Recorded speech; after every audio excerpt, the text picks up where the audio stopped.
Est-ce que ce lobby sioniste, d'après vous, existe ou non en France? Alors moi je parlerai, il y a des lobbies, alors il faut savoir ce sur quoi on s'entend. Si vous voulez, moi j'aime pas le mot lobby parce qu'il évoque quelque chose de secret et d'occulte. Je pense qu'il y a en France, comme dans toutes les démocraties, des groupes qui essayent de peser sur la politique de leur pays, que ce soit dans les partis politiques, que ce soit dans leurs partis politiques, où il y a des bagarres aussi autour de ces questions, que ce soit à travers des associations qui essayent d'influencer la politique de leur pays. Donc, moi je ne parlerai pas de lobby sioniste, je parlerai éventuellement d'un lobby pro-israélien, comme il y a, je veux dire, des gens qui essayent de pousser les relations de la France avec le monde arabe, ou avec l'Afrique, ou avec qui vous voulez.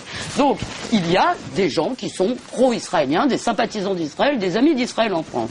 Par ailleurs, il y a des institutions ou des associations juives, dont l'un des buts affichés et avérés, et que certainement Dieudonné approuve, donc, si je comprends bien, et, entre autres, de combattre l'antisémitisme. Voilà.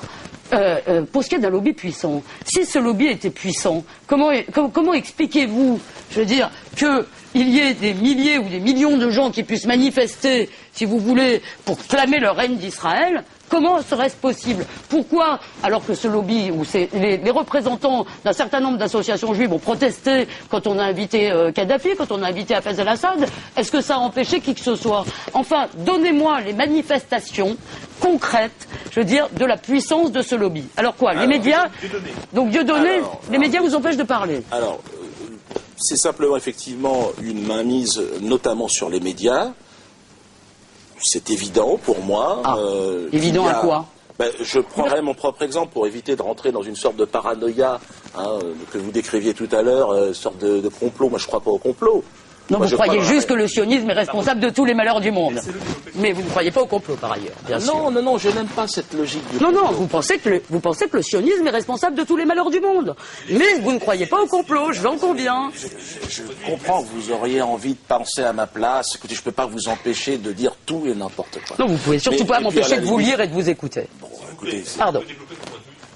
Alors, quelle est votre question exacte, pour que je sois le plus précis possible? Du pouvoir du lobby sioniste en France. Le dîner annuel du CRIF, qui convoque tous les élus de la République, chaque année, jusqu'au président de la République, cette fête au communautarisme est un scandale anti-républicain qui doit cesser le plus vite possible. L'État français doit être au-dessus de ces petites associations cultuelles et qui n'ont pas à avoir autant de pouvoir. C'est impossible. C'est pas cultuel, le CRIF. C'est pas culturel. Alors quoi? C'est quoi? C'est une association qui n'est pas culturelle, puisque comme vous savez, juif, on peut parfaitement être juif sans être croyant. Donc si vous voulez, c'est une association qui s'occupe des intérêts, disons, de la population juive en France. On peut être juif athée. Oui. Et on peut être un musulman athée aussi? Écoutez, je ne me prononcerai pas là-dessus. Bouddhiste athée. Comment? Alors ça, je n'en ai aucune idée. Je pense que bouddhiste, on ne croit pas en Dieu. Il peut y avoir des tasses athées, ça c'est sûr. Alors, la manifestation, je parle de mon exemple, évidemment, qui est l'exemple je peux être le plus objectif. Mon exemple, c'est que j'ai bien vu qu'il y avait cette sensibilité autour de ce sujet, de ce sketch, sur un colon israélien, sur le sionisme, une critique virulente sur le sionisme, était, à un moment donné, la limite qui vous excluait de manière définitive des médias. C'est donc bien que le sionisme est la frontière, le sacré, si vous voulez, en tout cas au niveau des humoristes. Et je suis bien placé pour le savoir, ça fait à peu près plus de 20 ans maintenant que je fais ce métier. Donc ce que je dis, c'est la vérité et c'est prouvé par ma propre expérience. Bon, donc la preuve de l'emprise sioniste sur la France, c'est que vous êtes chassé des médias, ou que vous ne pouvez pas vous exprimer dans les médias. Moi, c'est mon histoire. Je lance un appel aux grandes chaînes de télé. Mon histoire. Invitez Dieudonné. Invitez Dieudonné, ça va, comme ça il comprendra alors. Voilà. Invitez Dieudonné.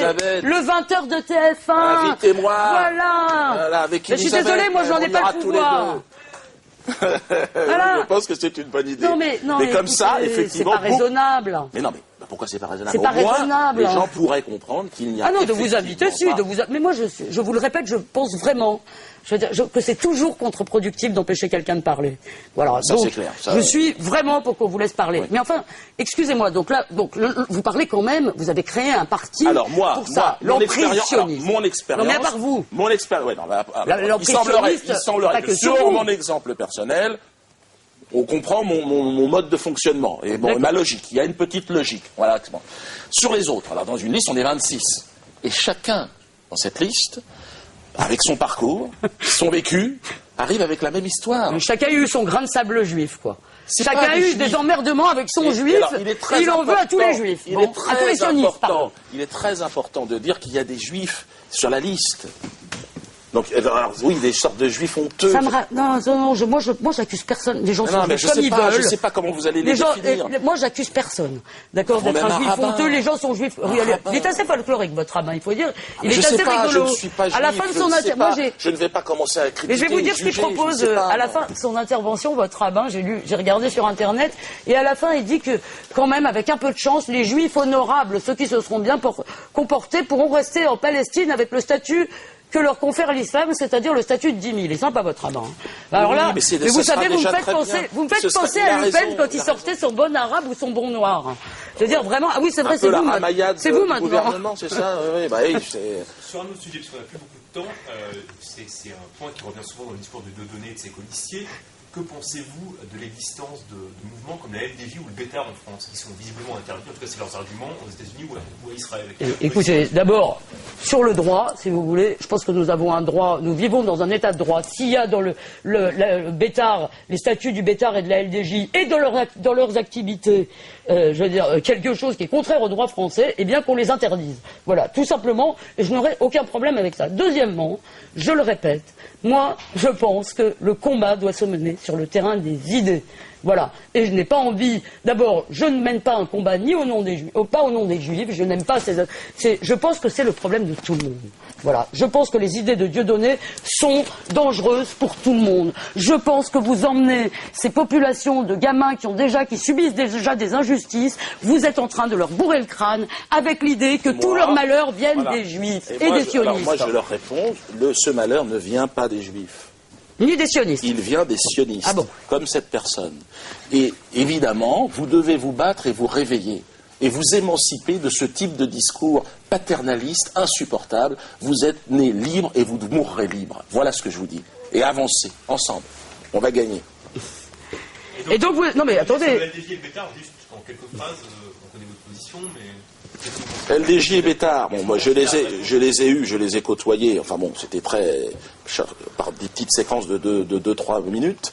Non mais c'est comme si on parlait des Noirs en France en parlant de la tribu K, si vous voulez. Moi je veux bien. Je veux dire, mais... Non, mais c'est vrai que c'est étonnant, effectivement, que ça puisse exister. Évidemment, je suis contre ce type d'association, de mouvement, d'une lâcheté assez infinie. C'est systématiquement, ils s'attaquent à des femmes, des enfants, ou alors à 4 ou 5 contre 1. Je pense que, ne serait-ce que de toute façon dans l'avenir, et dans ce qui est en train de se préparer en France, je ne pense pas qu'ils soient réellement dangereux en réalité, parce qu'ils sont peu nombreux. Ils sont hystériques et surtout ils n'ont pas la motivation des gens qui sont en face et qui sont prêts à se défendre aujourd'hui. La LDJ va entraîner évidemment des groupements d'associations de défense pour les musulmans, pour les noirs et à un moment donné ils vont régler leur compte. Et je pense qu'effectivement la LDJ... Vous voulez dire combien de divisions? Pardon? Vous voulez dire les Juifs combien de divisions? Non, je veux dire c'est pas ça, pas du tout. Je veux dire comment peut-on être animé d'autant de haine du non-juif que ce genre d'individu, quoi. C'est-à-dire qu'on a le droit de vivre en France et de ne pas être juif. Il faut que